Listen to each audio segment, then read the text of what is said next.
السلام علیکم ورحمۃ اللہ وبرکاتہ۔ وعلیکم السلام ورحمۃ اللہ وبرکاتہ۔ الحمد للہ نحمده ونستعینه ونستغفره ونؤمن به ونعوذ باللہ من شرور انفسنا ومن سیئات اعمالنا، من یهده اللہ فلا مضل له ومن يضلل فلا هادي له، ونشهد ان لا اله الا الله وحده لا شريك له، ونشهد ان سيدنا مولانا محمدا عبده ورسوله، وقد قال الله تبارك وتعالى في القرآن المجيد والقرآن الحميد: أعوذ بالله من الشيطان الرجيم، بسم الله الرحمن الرحيم. وقال الذي آمن يا قوم إني أخاف عليكم مثل يوم الأحزاب. صدق الله العظيم وبلغنا رسوله النبي الأمين المجيد الكريم. لا من الشاهدين والشاكرين والحمد لله رب العالمين. بات توحید کی نماز شمع رسالت کی فرمان غوث و حاجہ کے جانے والوں مصطفیٰ جان رحمت صلی اللہ علیہ وسلم کی دیوان.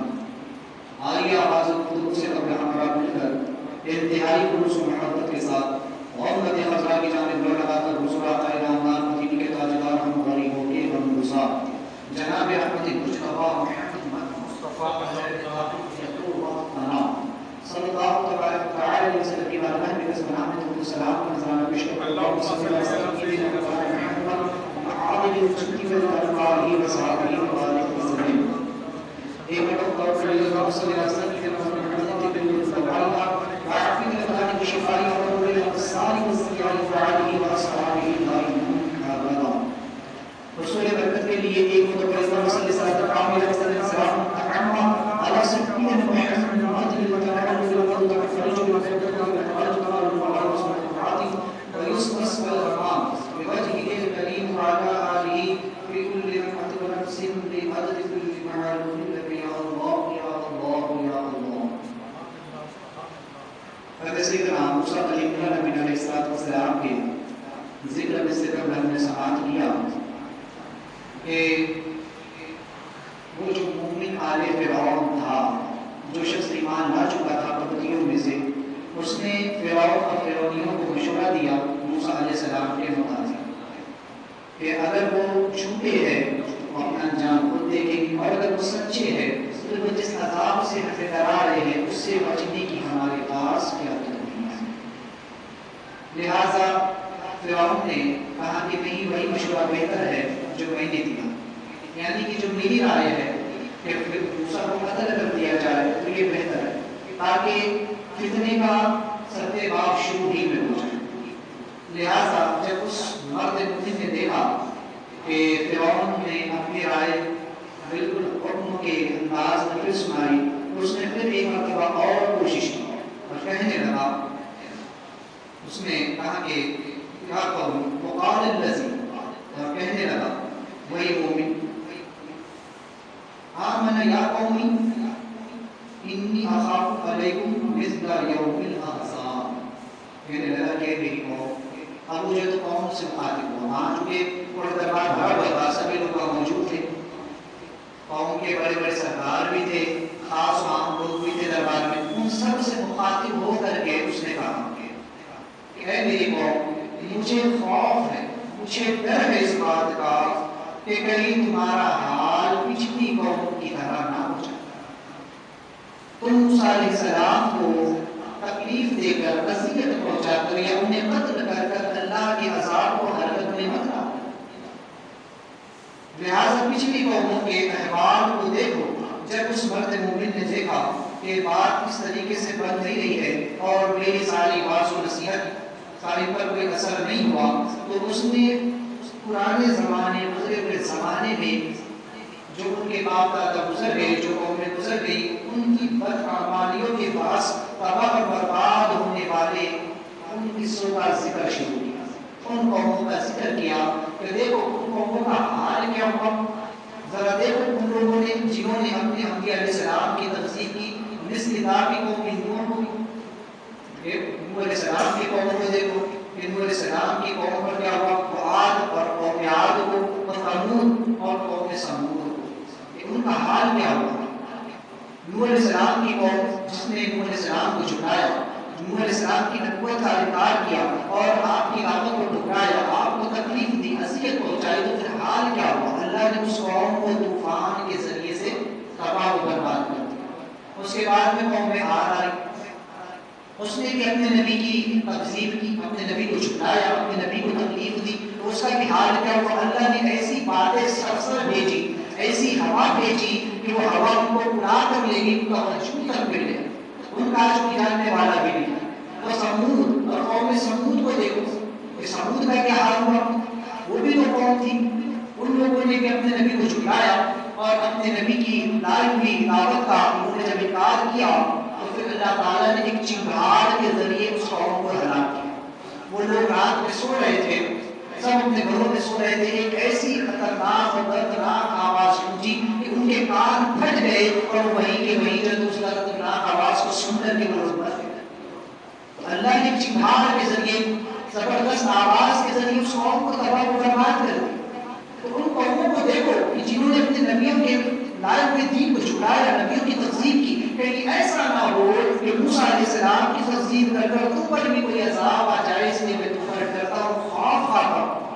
اور پھر کہا کہ والذین من بعدہم، اور ان لوگوں کا بھی حال دیکھو کہ جو ان کے بعد، ان قوموں کے بعد جو قومیں آئی ان کا بھی حال ہمارے سامنے ہے، ہم سے چھپا ہوا نہیں ہے، اس لیے کہ اہل موت کہا یہ بھی قوم گزری، اور یہ وہ قوم تھی کہ جس کو اپنے شہروں پر بڑا ناز ہے۔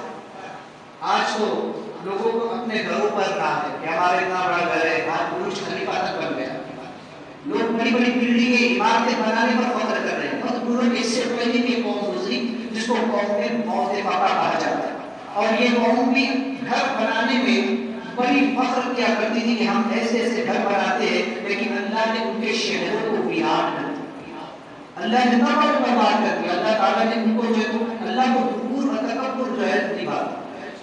اس کے بعد جو ہے قوم ایکا آئی، اس قوم نے بھی اپنی بڑائی ہاتھ، اللہ تعالیٰ نے اس کو یوم الذلہ میں گرفتار کیا، اللہ نے کو ذلت کے عذاب میں ڈالا، ایسی ذلیل ہوئی یہ قوم کہ ان کو کامیابی یوم الذلہ آئی، یعنی کہ ان پر اللہ نے ایک دن مسلط کرے کہ بڑے ذلیل و خوار ہو کر کے یہ بھی دنیا سے گئے۔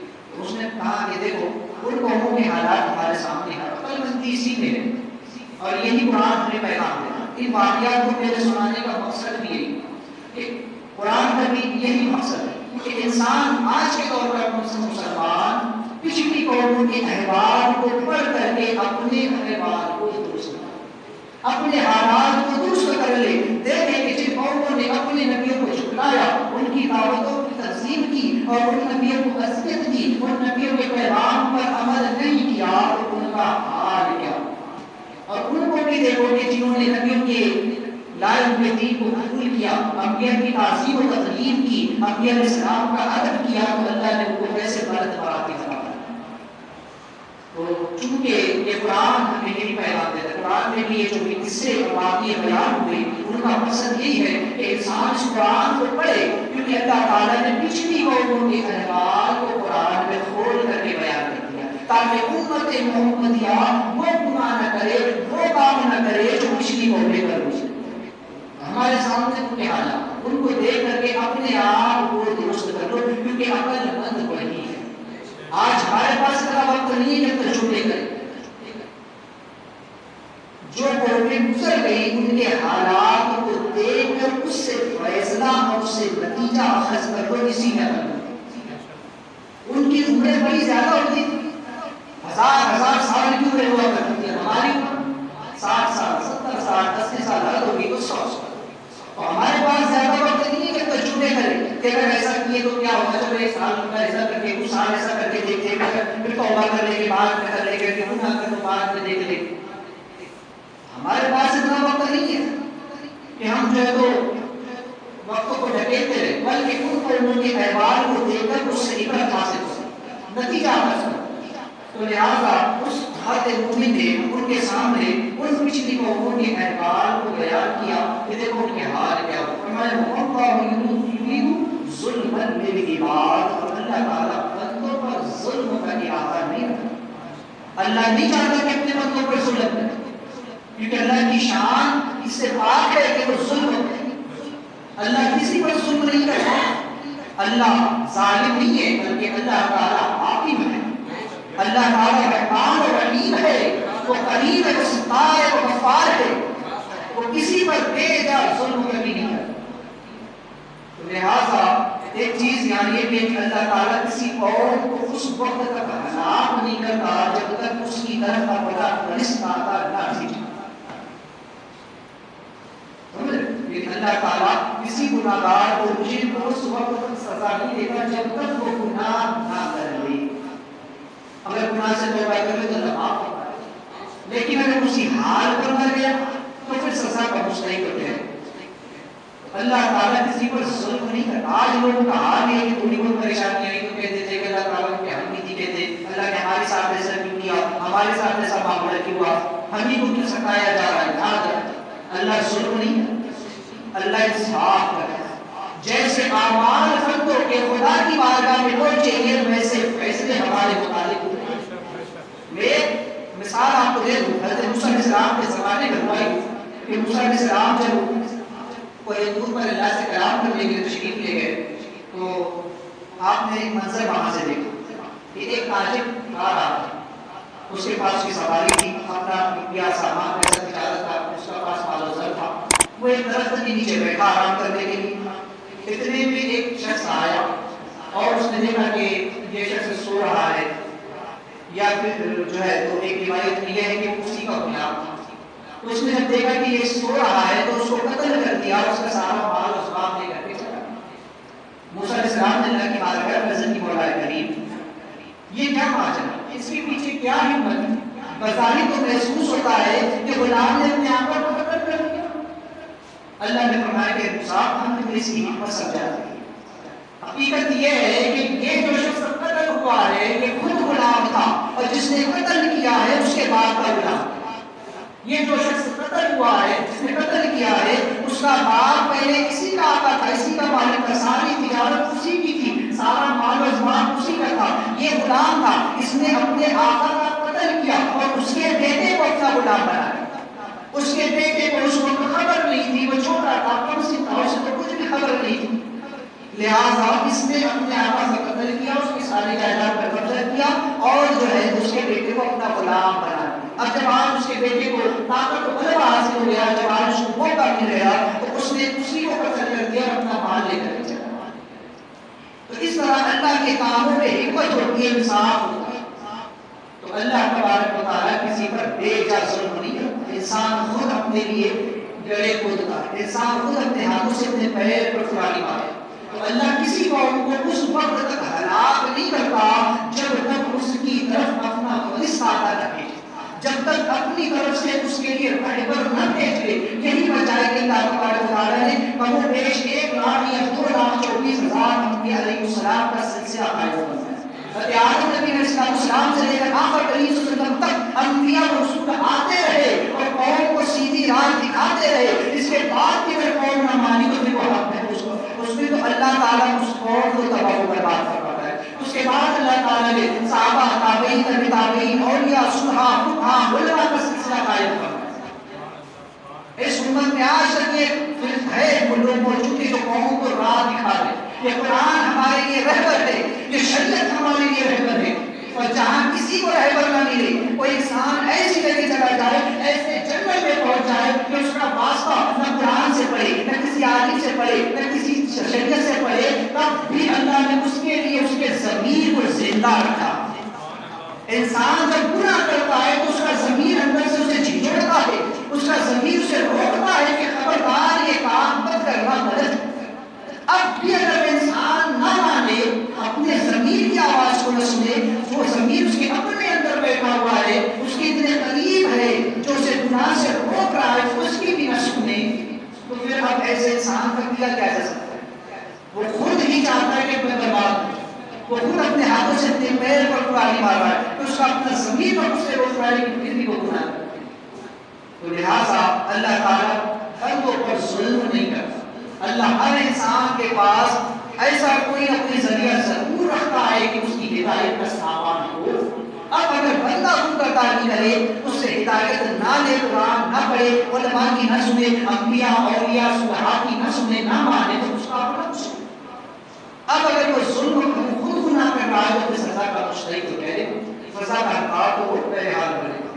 تو لہٰذا اللہ تعالیٰ کسی قوم کو اس وقت تک ہلاک نہیں کرتا، کسی انسان کو اس وقت تک سزا نہیں دیتا جب تک اس کے پاس اپنا فرزادہ نہ بھیجے۔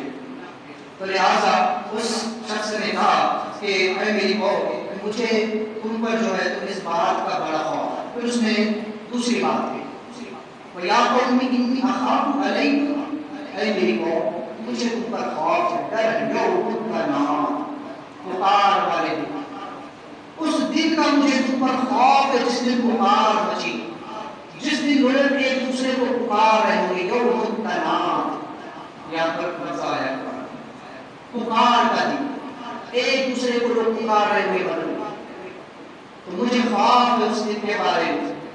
اگر آج تم نے موسیٰ کی نہ سنی، آج تم نے موسیٰ علیہ السلام کے لائے ہوئے دین کو قبول نہ کیا، تو پھر اس دن کو یاد رکھو۔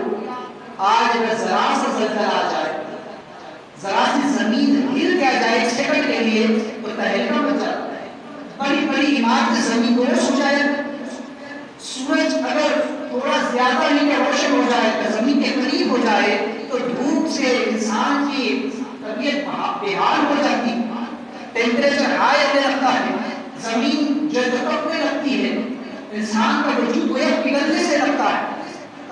تو اس کا جو شور مچتا ہے، تو سوچے کہ وہ قیامت کا دن کہ جس دن سورج سمرنے سے پر ہوگا اور زمین جو تانبے کی ہوگی وہ تپ رہی ہوگی، اور اس دن پکار مچی ہوگی، کوئی کسی کا کوئی سارے حال نہ ہوگا، کوئی کسی کی مدد کے لیے تیار نہ ہوگا۔ اس دن لوگ ایک دوسرے کو پکار رہے ہوں گے، لوگ ایک دوسرے کو مدد کے لیے آواز دے رہے ہوں گے، اس دن تمہارا کیا؟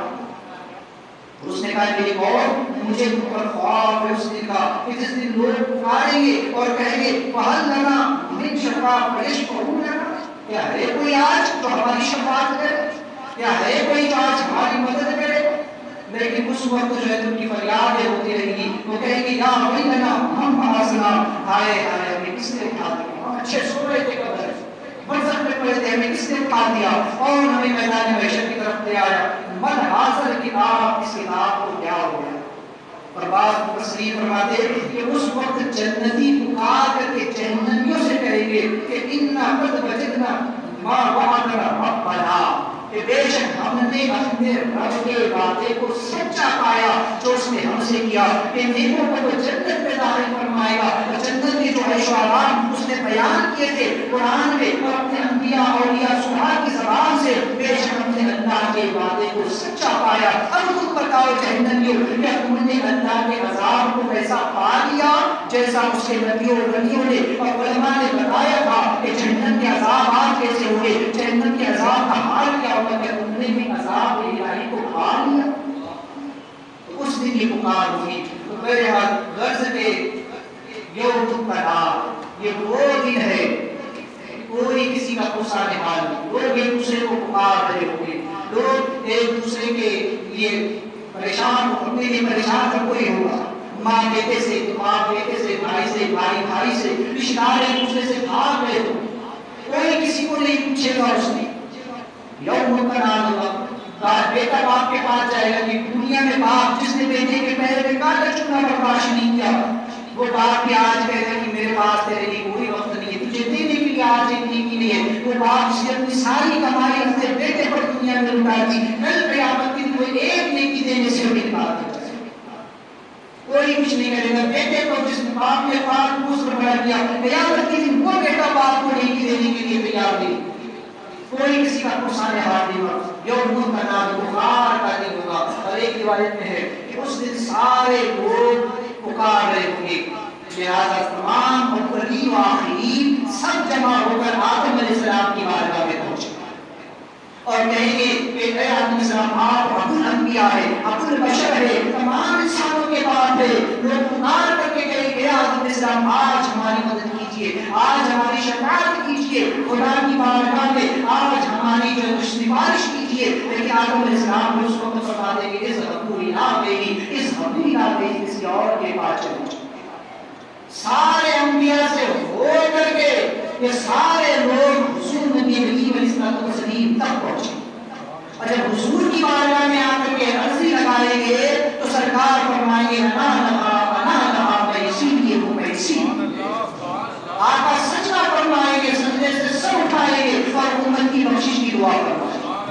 حضور جب شفاعت کا دروازہ کھولیں گے تو پھر سب کی شفاعت اس کی چلی جائے گی، علماء بھی شفاعت کریں گے، صلحاء بھی، فقہاء بھی، اولیاء بھی، قرآن بھی، ہر کوئی بھی شفاعت کرے گا۔ تو لہٰذا اس دن تمام لوگ مل کر کے پکار رہے ہوں گے، اس کو قرآن نے یوم التناد کہا۔ اچھا یقین بھی سمجھ لیں کیا بات مجھے کیا یہ بتا دو، یہ کون کہہ رہا ہے؟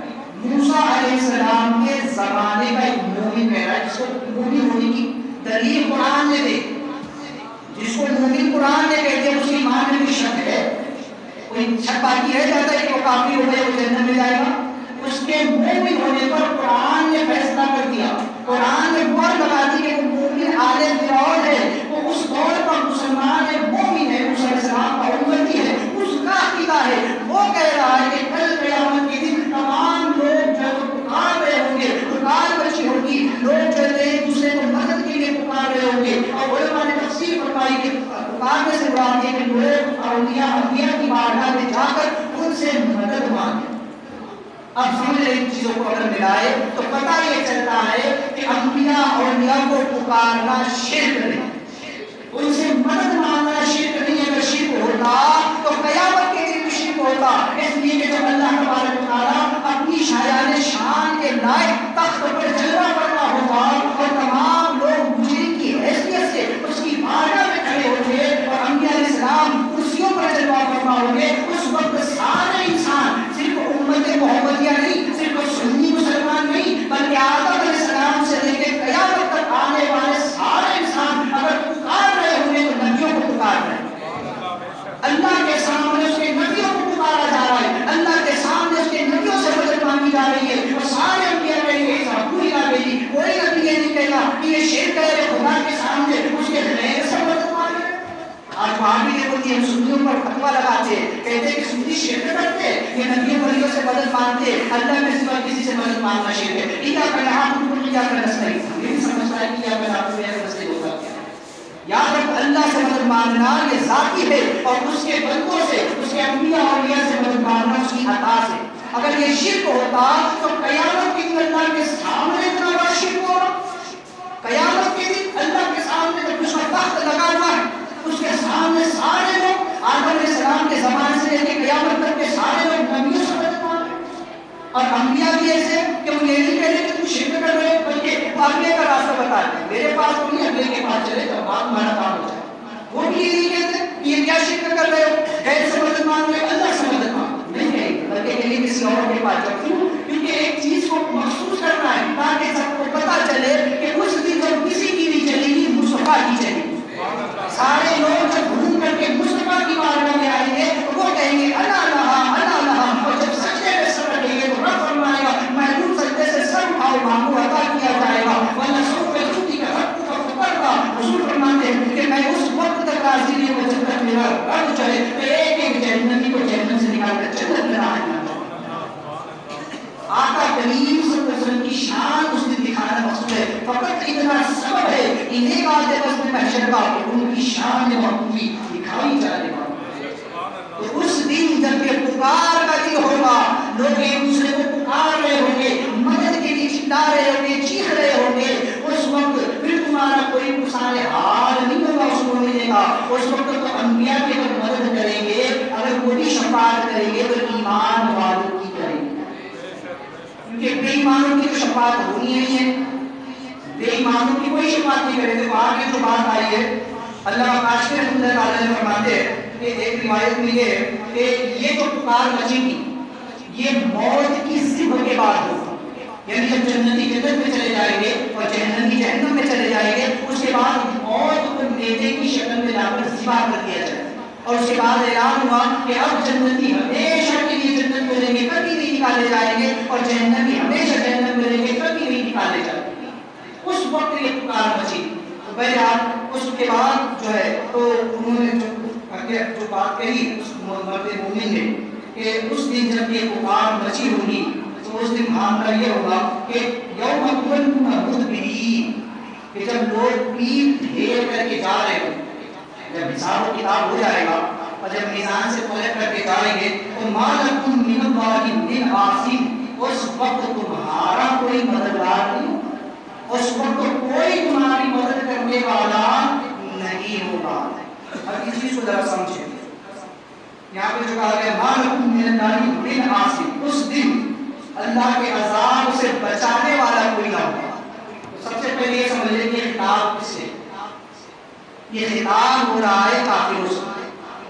وہ مرد مومن جو ہے وہ فرعون اور فرعونیوں کو قبطیوں سے یہ خطاب کر رہا ہے کیونکہ وہ کافر ہے، اور یہ خطاب کافروں سے ہو رہا ہے کہ اگر تم نے دنیا میں کفر نہیں چھوڑا، اگر تمہارا خاتمہ کفر ہی پر ہوا، تم کفر کی حالت ہی میں مرے، تو پھر جب تم حساب دے کر کے جہنم کی طرف جا رہے ہوئے نا تو اس وقت تمہارا مددگار کوئی نہیں ہے، کیونکہ اللہ تعالیٰ ہر گناہ کو بخش دے گا سوائے کفر و شرک۔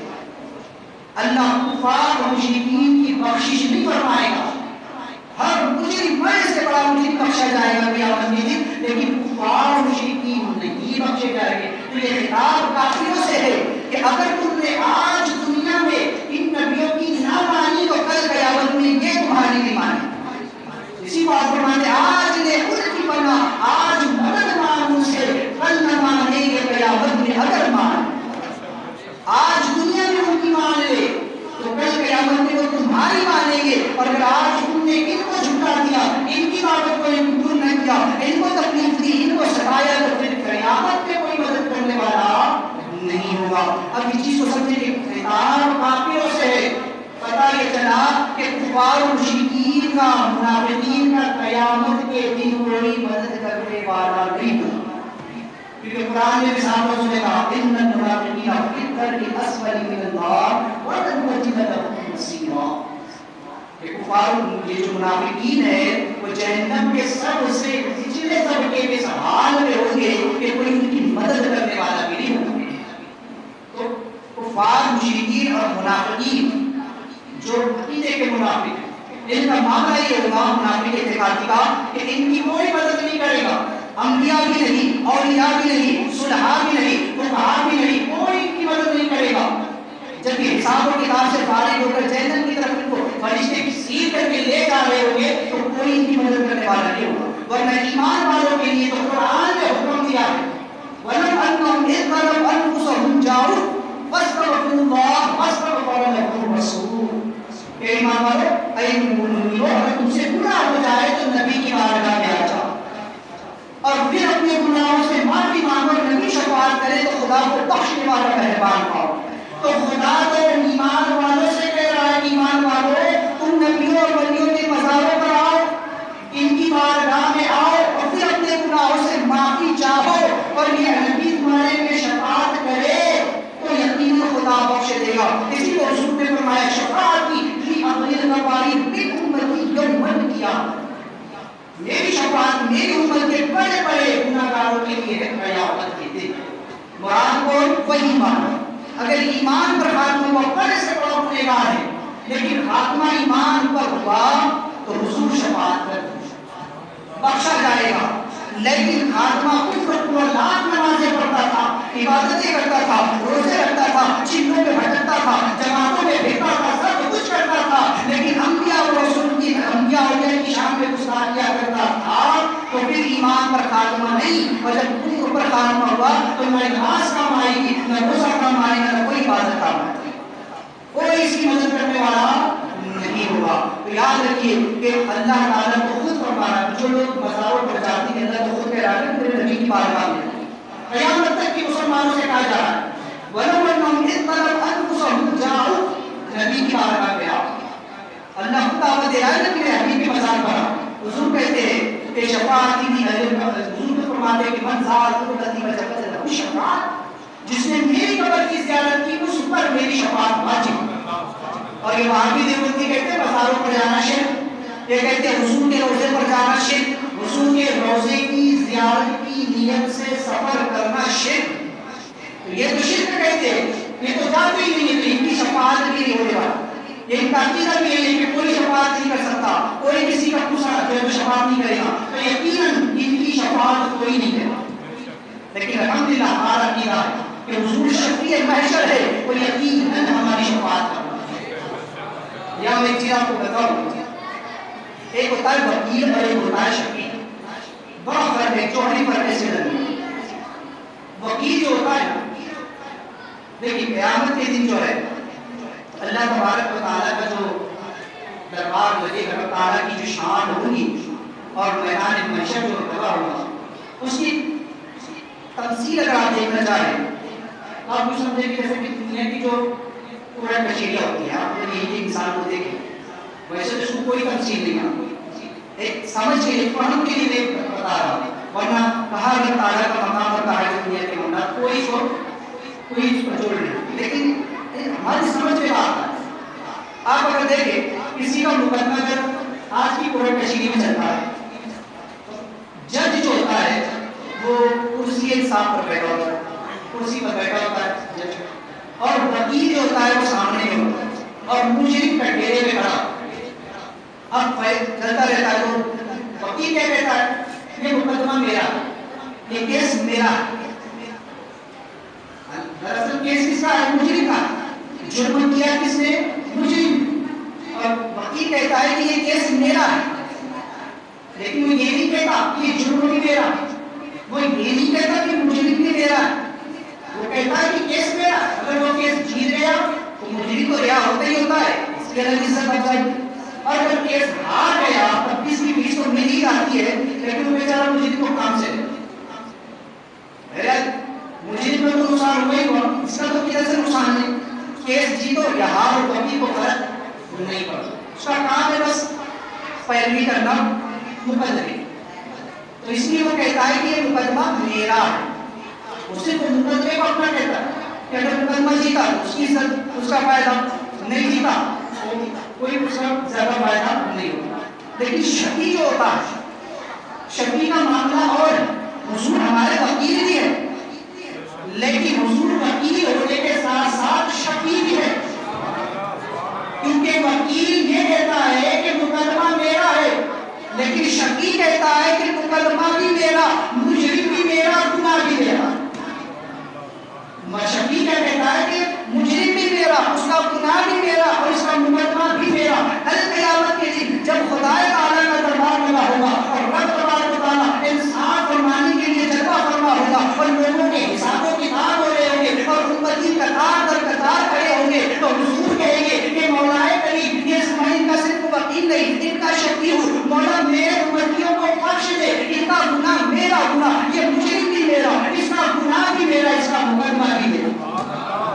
تو رب نے فرمایا کہ محبوب ہم تو اتنا دیں گے کہ آپ ہم سے راضی ہو جائیں.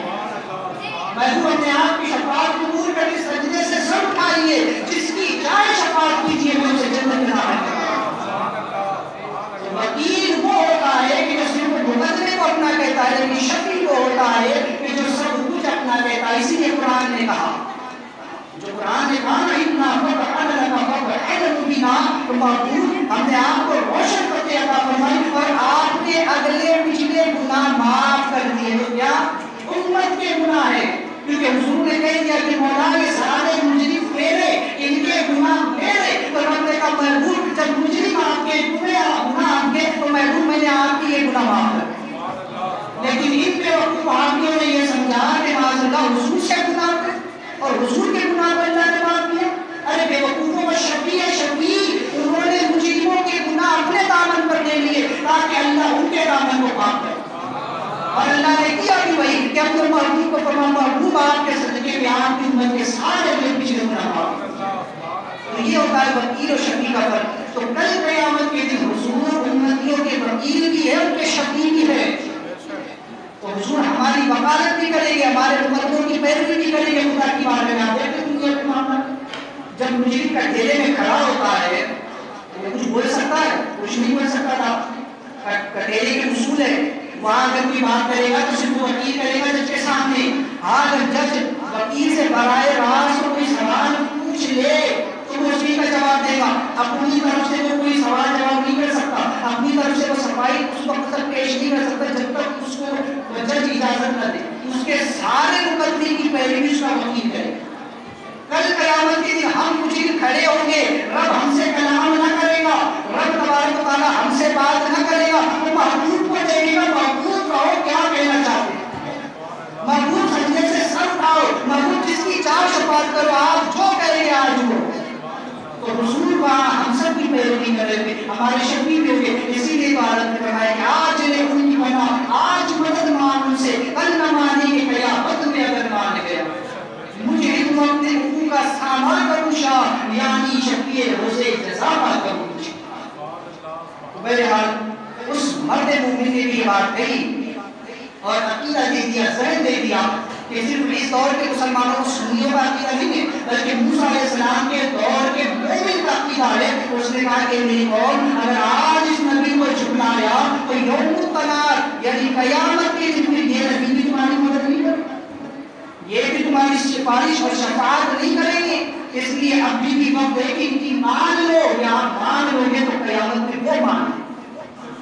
تو لہٰذا اس نے کہا یا قوم انی اخاف علیکم یوم التناد، میری قوم مجھے تم پر جو بڑا خوف ہے اس یوم التناد کا، کار والے دن کا، کہ کہیں ایسا نہ ہو کہ تم خسارے میں پڑ جاؤ، تم نقصان میں پڑ جاؤ. کہ میری قوم مجھے تمہاری فکر ہے کہ کہیں ایسا نہ ہو کہ تم لوگ جہنم میں چلے جاؤ.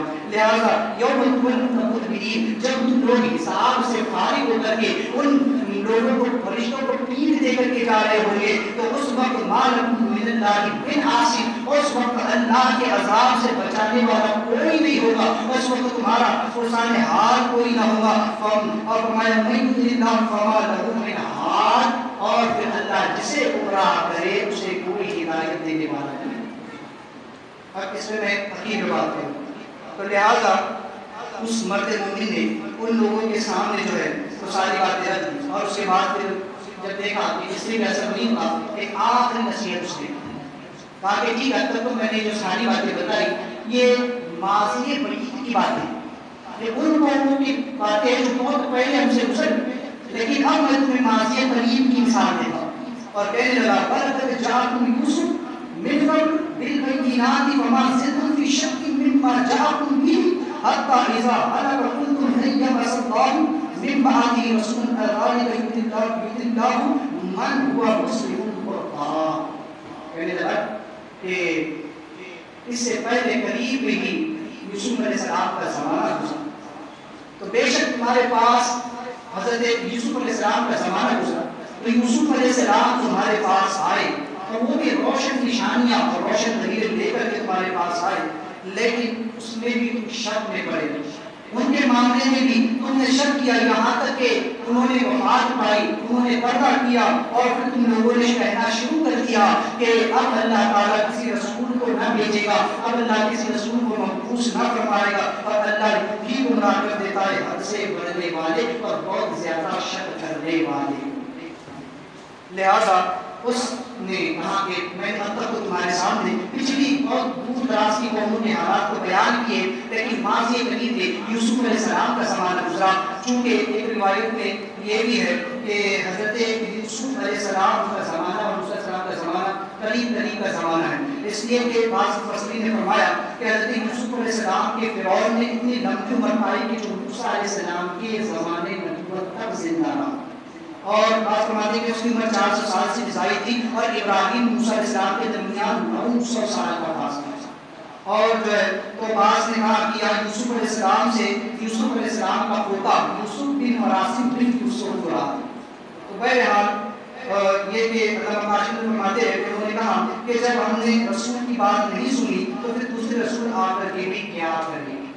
تو بہرحال اس مرد مومن نے یہ کہا کہ اس سے پہلے بھی تو یوسف علیہ السلام کا زمانہ گزرا، یوسف علیہ السلام تمہارے درمیان میں آئے، تمہارے درمیان میں رہے. ان کا دور حکومت مصر کی تاریخ کا وہ درخشہ دور تھا کہ جب ہر طرف عدل و انصاف کا نور برس رہا تھا، قانون کی بالادستی قائم تھی، غریبوں اور مقروض الحال لوگوں کی اس طرح دلداری کی جاتی کہ سبحان اللہ.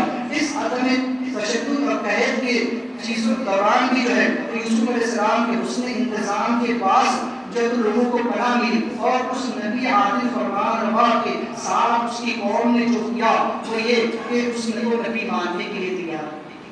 یوسف علیہ السلام کا دور بڑا سنہرا دور، جس میں جب قحط کے 7 سال آئے تو اس وقت یوسف علیہ السلام نے حسن تدبیر اور اپنی سخاوت کا جو مثال قائم فرمائی وہ ایک بے مثال تو یاد رکھنا کہ دیکھو اس وقت بھی گزرا یوسف علیہ السلام تشریف لائے، ان کے حالات تم نے دیکھے، تم نے بڑے قریب کی بات ہے، تم سن چکے ہو کہ ان کے دور میں کیسا انتظام تھا، کیسا انصاف ہوا کرتا تھا، مجرم کے ساتھ کیسا سلوک ہوا کرتا تھا، اور جو ہے تو غریب مخلوق الحال اور وہ لوگ جو پست درجے کے ہوتے تھے یوسف علیہ السلام ان پر بھی کتنی شفقت کیا کرتے تھے. آج تم نے بنی اسرائیل کو ذلت و خواری میں ڈال رکھا ہے، تم بادشاہ بنے ہو، آج تمہیں مصر کی حکومت ملی ہے تو تم غریبوں پر ظلم کر رہے ہو، اپنے سے کمتر لوگوں کو دبا رہے ہو. یوسف علیہ السلام بھی تو گزرے ہیں، ان کی بھی تو نبوت کا زمانہ گزرا، وہ بھی تو مصر کے بادشاہ تھے. ان بادشاہ ہو کر کے انہوں نے غریبوں کا کتنا خیال کیا، یتیموں کی بھی چوری کی، بے سہاروں کی مدد کی. ایسا سنہرا دور تھا، ہر وقت منہ برستا تھا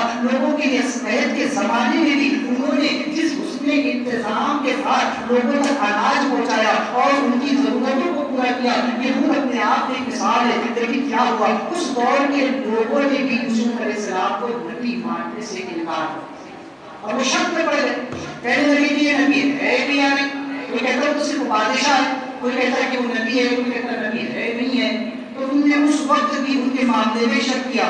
وما زدتم فی شک مما جاءکم بہ، جب کہ وہ تمہارے پاس آ چکے، روشن نشانیاں تم کو دکھائی، اس کے باوجود بھی تم نے نہیں مانا.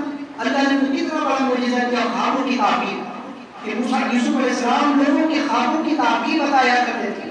اللہ نے ان کو یہی عطا فرمایا، ان کو اللہ تعالیٰ نے سلطنت کا علم عطا فرمایا، اللہ نے ان کو کھیتی باڑی کا علم عطا فرمایا، روشن دلیل اللہ نے ان کو دی، معجزات اللہ نے ان کو دیے، پھر بھی وہ شک میں پڑی رہی. تو اس قوم کا یہ حال کیا ہوا کہ جب یوسف علیہ السلام نے پردہ فرمایا، جب آپ دائر پانی سے گئے تب لوگوں کو احساس ہوا. ہوتا ہے نا ہر دور پر کہ لوگوں کو وقت پر کسی کی قدر نہیں ہوتی. اور جب کوئی اچھا عالم دین، کوئی ولی عام جب دنیا سے رخصت ہوتا ہے تب وہ معاملہ کرتے کہ ہم کی قدر نہیں کرتے، ہم نے نہیں پہچانا کہ یہ کون تھے اور کیا. تو یہ وقت ہے کہ ابھی بھی سمجھ جاؤ، جس طرح یوسف علیہ السلام کی قوم نے اس وقت یوسف علیہ السلام کو نہیں سمجھا، اور جب یوسف علیہ السلام پردہ کر گئے اب وہ لوگ جو ہے تو پچھتانے لگے اور کہنے لگے کہ افسوس کہ ہم نے ان کو نہیں مانا اور اب اللہ کسی نبی کو نہیں بھیجا. یہ بات انہوں نے کہی، یہ ہے گمراہیت کی بات، یہ ہے جہالت کی بات کہ ان لوگوں نے یہ کہہ دیا کہ اللہ کسی کو نبی نہیں بنائے. تم کون ہوتے کہ فیصلہ کرنے والے کہ اللہ کسی کو نبوت نہیں عطا فرمائے، اللہ کسی کو نبی نہیں بنائے گا، یہ تم کون ہوتے؟ تو تم نے اتنی آسانی سے کہہ دیا کہ اللہ کسی کو نبی نہیں بنائے گا. اللہ جسے چاہتا ہے وہ گمراہ کرتا ہے، تمہاری عقلوں پر پڑھتے. تو کہ تم نے نہیں سمجھا کہ اس کے بعد بھی اللہ کسی نبی کو بھیجے گا اور اس کے ذریعے سے رائے ہدایت دے گا.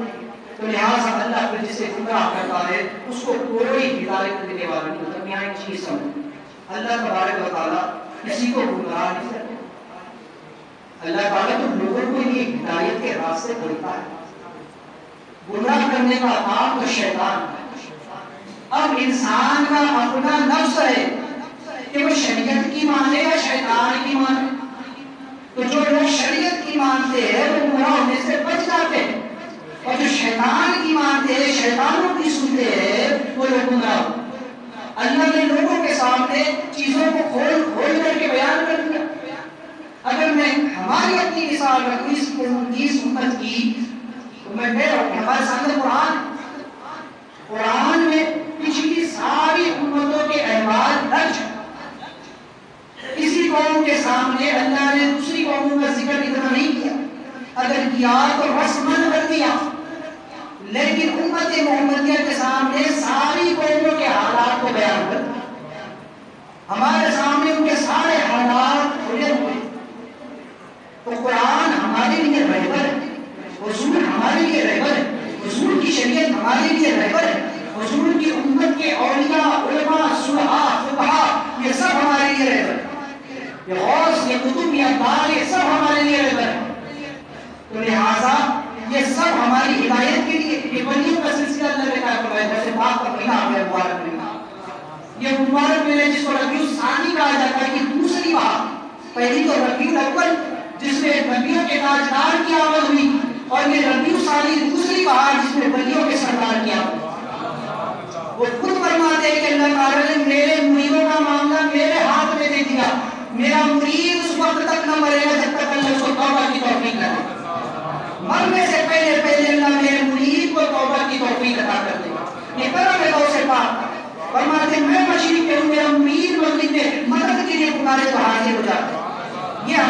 رہبر ہے، یہ ہمارے مددگار ہے دنیا اور آخرت میں بھی ہماری مدد فرمائے، وہ دنیا میں بھی ہمارے عیبوں کا سطر کھلنے سے محفوظ فرما لیتے ہیں اور قیامت کے دن بھی ہمیں محفوظ فرمائیں گے۔ اللہ کا کتنا بڑا کرم ہے کہ ساری امتوں کے حالات ہمارے سامنے، لیکن ہمارے حالات کسی کے سامنے۔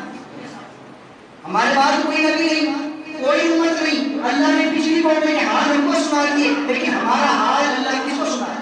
کیونکہ ہمارے بعد تو کوئی نبی نہیں، رسول کے بعد ہمارے بعد کوئی امت نہیں، اور یہ کرم قیامت میں بھی ہوگا کہ قیامت کے دن بھی اللہ تعالیٰ امت محمدیہ کا حساب اس انداز میں لے گا کہ کسی کو خبر بھی نہیں۔ باقی اللہ کی مرضی میں جس کو رسوا کرنا چاہے تو ساری امتوں کے سامنے رسوا کرے، اولین سے لے کے آخرین تک اللہ جسے رسوا کرنا چاہے گا ساری قوموں کے سامنے رسوا کرے گا، لیکن اللہ جس پر کرم فرمائے گا، مصری فرماتے کہ اللہ حضور کی امت پر ایسا کرم فرمائے گا کہ اس کو دنیا میں اور آخرت میں رسوا ہونے سے بچا، ان کا حساب بھی ہوگا تو کسی کو خبر نہیں ہوگی۔ تو بہرحال میں بتا رہا تھا کہ یہ ہمارے رہبر اور مددگار، یہ قرآن ہمارے لیے رہبر، یہ علماء، یہ فقہاء، یہ سنا ہمارے لیے رہبر ہے۔ اب اگر کوئی ان سے رہبری نہ دے اور اپنی راہ چلے، شیطان کی راہ چلے، تو وہ خود گمراہی کے راستے پر جاتا ہے۔ اب اللہ تبارک و تعالیٰ کا ایک قانون ہے، قدرت، اللہ تبارک و تعالیٰ نے جو کچھ انسان کی تقدیر میں لکھا وہ ایک اٹل ہے۔ میں اس میں زیادہ بحث نہیں کروں گا، اس لیے ایک تقدیر کی پھر اقسام الگ ہو جاتی ہے، اور یہاں پر جس سے پہلے میں نے کہا کہ اللہ تعالیٰ کسی پر ظلم نہیں کرتا۔ اب اگر کوئی یہ کہے کہ میری تقدیر میں لکھا تھا کہ میں گناہ کروں گا، میں شراب پیوں گا، تو میں نے کیا ہونا، میری تقدیر میں لکھا تھا۔ تو انسان بعض کچھ ایسے بھی ہوتے تو وہ اللہ پر انسان ڈالنا چاہتے بعد میں، تو سن لے اللہ تعالیٰ نے کسی پر ظلم نہیں کیا اور اللہ کسی کو گمراہ بھی نہیں کرتا۔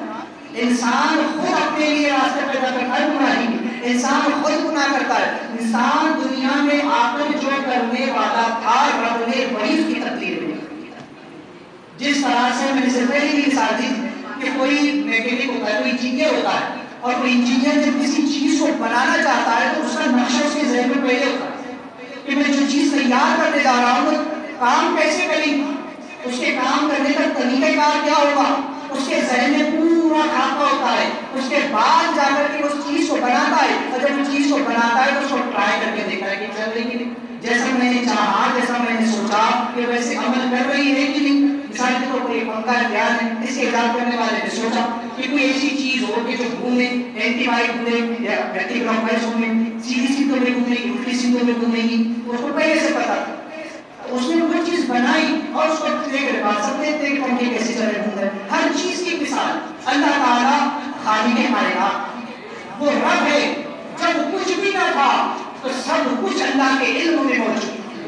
رب جانتا تھا کہ یہ کائنات کیسی ہوگی، اور انسان کو جب میں پیدا کروں گا تو کون انسان زمین پر جا کر کیا کرے گا، کون نیکی کرے گا، کون گناہ کرے گا، تو کون کیا کرنے والا تھا یا کرنے والا ہے دنیا میں آ کر اللہ پہلے سے جانتا تھا، اس لیے اللہ نے اس کی تقدیر میں وہی لکھا۔ اپنی طرف سے ظلم نہیں کیا اللہ، ایسا نہیں کہ بندہ تو نیکی کرنے والا تھا اللہ نے لکھا کہ نہیں یہ نہیں چلے، ایسا نہیں کہ تقدیر کی وجہ سے مجبور ہو گئے، یعنی تقدیر میں لکھا گیا تو ہم مجبور ہے گناہ کرنے کے لیے۔ اگر ایسا ہو تو پھر تو کوئی انسان مجرم ہی نہ ہے۔ یاد رکھیں کہ انسان تو جو کرنے والا تھا رب نے کوئی نہیں، اللہ کسی کو گمراہ نہیں کرتا، جس کی جو خود گمراہ ہونے والے تھے دنیا میں آ کر کے ان کے بارے میں کوئی لکھا تو وہ خود اپنے آپ سے گمراہ تھے، اور در حقیقت سب کچھ اللہ کی مرضی سے ہوتا ہے۔ اس لیے جو گمراہ بھی ہوتے نا تو یوں ہوتا ہے کہ اللہ تعالیٰ ان کی طرف سے اپنی نظریں بہت ہٹا دیتا ہے، اور شیطان کا گروہ آ کر ایسے لوگوں کو پکڑ لیتا ہے، اور پھر وہ لوگ گمراہ ہوتے ہیں۔ لیکن اللہ تعالیٰ جس پر اپنا کرم فرماتا ہے تو اس سے ان شیطانوں کو دور کر دیتا ہے، انسان گمراہ ہونے سے بچ جاتا ہے۔ تو یوں کہ اللہ تعالیٰ جب کسی سے اپنی رحمت کو ہٹا لے تو وہ انسان گمراہ ہوتا ہے، یا وہی کہا کہ اللہ جسے گمراہ کر دے۔ ان لوگوں نے بھی یہ بات کہی تھی کہ اب اللہ کسی کو نبی بنا کر کے نہیں بھیجے گا، ان کے حملوں پر پردے پڑے۔ اللہ نے اپنی رحمت ان سے روک لی کہ نبی کو ستائے، نبی کو ایک چیز سمجھ، جو نبیوں کو ستاتے ہیں نا، علماء فرماتے ہیں کہ انبیاء کے گستاخ کو اللہ توبہ کی توفیق بھی عطا نہیں کرتا۔ اپنے مشرک کو اللہ توبہ کی توفیق دے دے گا، کافر اور مشرک کو توبہ کی توفیق مل جائے گی، لیکن مرتد کو بہت مشکل مشکل ہے کہ توبہ کی توفیق ہے۔ جو نبی کی شان میں گستاخی کرتے اس کے لیے علماء فرماتے ہیں کہ اللہ توبہ کی توفیق میں سے چھین لینا، یہ سب سے بڑا عذاب ہے اس میں۔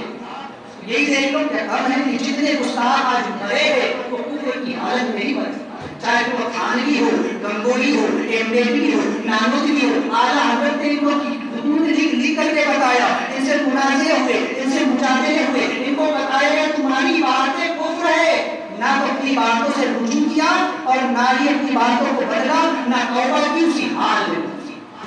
کیوں؟ اللہ کے نبی کی شان میں گستاخی کی تو اللہ نے توبہ کی توفیق کی سن۔ تو یاد رکھو اللہ تعالیٰ اپنے محبوبوں کے گستاخوں کو کبھی معاف نہیں کرتا۔ تو بہرحال یہ کہ اللہ تعالیٰ جب کسی سے اپنی رحمت کو روک لیتا ہے تو پھر وہ انسان گمراہ ہو جاتا ہے۔ تو لہٰذا اس مرد مدین نے کہا کہ پھر جو شخص بہت بڑا مسرف اور مرتاب ہے، اللہ کا شک کرنے والا ہے، تو وہ گمراہ ہوتا ہے۔ الذین یجادلون فی آیات اللہ بغیر سلطان آتاہم کبر مقتا عند اللہ وعند الذین آمنوا کذلک یطبع اللہ علی کل قلب متکبر جبار۔ کہ پھر وہ شخص کہ جو جھگڑتے رہتے ہیں اللہ کی آیتوں اور اس کے بے جا معنی و مفاہیم نکالتے رہتے ہیں، تو یقیناً یہ بڑی اللہ کے لیے بڑی ناراضگی کا بات ہے اور اللہ کے نزدیک جو ہے تو یہ بہت بری بات ہے، اور اللہ تعالیٰ ان کے دلوں پر مہر کر دیتا ہے جو مغرور اور سرکش اور متکبر ہو۔ تو یہاں اس نے آخری بات کہہ کر اپنی بات کو جو ہے تو ختم کر دیا کہ جو شخص بہت بڑا مسرف، مرتاب اور مجاہد، یہ تین لوگ ایسے ہیں کہ اللہ تعالیٰ ان کے دل پر مہر لگاتا ہے۔ مسرف لوگ یعنی حد سے بڑھنے والے جو احکام و اوامر اللہ تعالیٰ نے دیے اور ان کی پابندی نہ کرے، اللہ نے جو شریعت نافذ فرمائی اس شریعت کے احکام کو جو نہ مانے وہ مسرف، جو احکام شرع سے تجاوز کرے، جو اللہ اس کے رسول کی حد سے آگے بڑھے۔ یا ایھا الذین آمنوا لا تقدموا بین یدی اللہ ورسولہ، ایمان والو اللہ اس کے رسول کی حد سے آگے بڑھو، یعنی شریعت کے احکام سے آگے مت بڑھو۔ شریعت نے جس سے منع کر دیا رک جاؤ، جس کے کرنے کا حکم دیا اس کو بجا لاؤ۔ تو لہٰذا جو لوگ حد کو پار کرتے ہیں، جو لوگ مسرف ہوتے ہیں، جو احکام الہی کو اپنے پیروں تلے رون کر گزر جاتے ہیں، کیا ہوتا ہے؟ ارے تھوڑا گناہ کر کے چلتا ہے، نماز پڑھے نہیں پڑھے چلتا ہے۔ جو لوگ اللہ کی حدود کو توڑتے ہیں تو پھر وہ لوگ مسرف ہوتے ہیں، اور مرتاب لوگ جو شک کی بیماری میں مبتلا ہوتے ہیں، ان کے سامنے آپ کتنی روشن دلیل رکھو، ان کے سامنے آپ قرآن و حدیث کو بیان کر کے رکھو، ان کے سامنے جہنم و جنت کے انوار کو کھول کر بیان کر دو، لیکن شک کے جراثیم ان کے ذہن سے نکلنے کا نام نہیں ہے۔ ان کے دماغ میں شک کے کیڑے بیٹھے ہوتے ہیں۔ آج بھی کچھ روشن خیال قسم کے لوگ ہوتے ہیں، کیا بس یہ لگا رکھا ہے مولوی لوگوں نے، یہ مولویوں کے کام، یہ مولویوں کے دھندے ہیں، یہ مولویوں نے اپنی طرف سے بنا دیا ہے، کوئی کسی نے اپنے گھر سے نہیں بنایا، شریعت ہے اللہ و رسول جس کے بارے میں اللہ نے فرمایا سے آگے مت بڑھو۔ کچھ لوگ جو کہتے ہیں پڑھے لکھے ہیں، روشن خیال ہے، وہ لوگ شریعت کو پامال کرتے ہیں، اس کو اپنے پیروں میں روکنا چاہتے ہیں، تو وہ لوگ سمجھ رہے کہ ان کے دماغ میں شک پڑا ہوتا ہے، ارے ایسا نہیں ہو سکتا، اتنی باتوں پر نماز پڑھ جاتی ہے کیا، اتنے باریک بھی مسئلے ہوتے ہیں کیا، اسلام اتنا بات سے زیادہ باریک ہوتا ہے کیا، ایسا بھی کیا ویسا، ایسے جو لوگ شک پیدا کرتے رہتے ہیں نا، ان کو کہا گیا مرتاب، بہت زیادہ شک کرنے والے، اور یجادل یعنی کہ وہ جو الہی آیتوں میں بے جا تعبیر ہے، وہ لوگ جو قرآن و حدیث کے غلط مفاہیم آپ کے سامنے بیان کرتے ہیں۔ جیسے کہ میں نے سے پہلے بھی کہا کہ کچھ لوگ ہیں جس کے بارے میں اللہ کے رسول نے فرمایا کہ ایک زمانہ ہوا کہ قوم آئے گی قرآن پڑھیں گی کہ حلق کے نیچے نہیں پڑھیں گے، وہ حدیث کو پڑھیں گے، سب کچھ پڑھیں گے، لیکن اس کے مفاہیم غلط انداز میں بیان کریں گے۔ آج یہ ہوگا، ایسے لوگ ہیں کہ جو قرآن و حدیث کی غلط تعبیریں نکال کر کے ہمارے سامنے پیش کرتے ہیں۔ تو ان تین لوگوں کے بارے میں کہا گیا کہ ان کے دل پر اللہ تعالیٰ جو سرکش اور متکبر، ان پر اللہ تعالیٰ کے دلوں پر مہر کر دیتا، مہر لگا دیتا۔ اب سن لیں کہ اللہ تعالیٰ جس پر مہر لگا دینا تو اس کا حال کیا ہوتا ہے۔ لہٰذا کہا ہے کہ تکبر کرنے والا جو ہے تو بڑا ہی ذلیل و خوار ہے، اللہ متکبر کو ذریع و خواب کو حضرت ابو حیث رضی اللہ فرمایا کشف الاسرار میں کہ اللہ تعالیٰ ہر سرکش کے دل پر مہر لگا دیتا ہے، اور جب اللہ تعالیٰ کسی کے دل پر مہر لگا دے، اور سمجھ مہر کسے کہتے ہیں؟ اپنی عام زبان میں سمجھے تالا لگا، تالا لگا یعنی کہ گھر ہے، اب گھر کے اندر کوئی ہے اور کوئی گھر کے باہر، اور آپ نے تالا لگا، تو جو گھر کے اندر ہے وہ باہر نہیں نکل سکتا، اور جو باہر ہے وہ اندر نہیں آ سکتا، پھر تالا لگاؤ مہر لگ گئی۔ تو اللہ جس کے دل پر مہر لگا دے، اب اگر اس کے دل میں کفر ہے، نفاق ہے، تو اس کے دل میں وہی رہ جائے، اور ایمان اس کے دل میں داخل نہیں ہو سکتا، اور جس کے دل میں ایمان ہے، اخلاص ہے، نیک نیت ہے، اور اللہ مہر لگا دے، تو پھر اس کے دل میں ریاکاری اور بغض حسد جیسی چیزیں داخل نہیں ہو سکتی، کفر داخل نہیں ہو سکتا۔